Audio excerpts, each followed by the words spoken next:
চট্টগ্রামে ব্যাটারি রিকশা ও easy bike নিয়ে পুলিশি হয়রানি বন্ধ, সিএমপি কর্তৃক অবৈধ প্রজ্ঞাপন প্রত্যাহার সহ 4 দফা দাবিতে সংবাদ সম্মেলন করেছে battery rickshaw, van, easy bike সংগ্রাম পরিষদ। দুপুরে প্রেস ক্লাবে এই সংবাদ সম্মেলন করা হয়।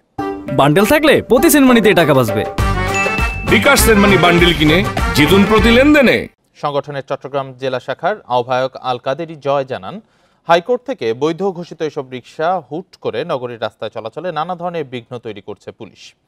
ইতোমধ্যে তারা এই বিষয়ে একটি প্রজ্ঞাপনও দিয়েছে, যা অবৈধ বলেও দাবি করেন তিনি আরও বলেন, এসব রিকশা পরিচালনায় সঠিক নীতিমালা না করে এই ধরনের উদ্যোগ কাম্য নয়। উল্টো নগরীতে বিভিন্নভাবে এসব রিকশা চালকদের হয়রানি করা হচ্ছে।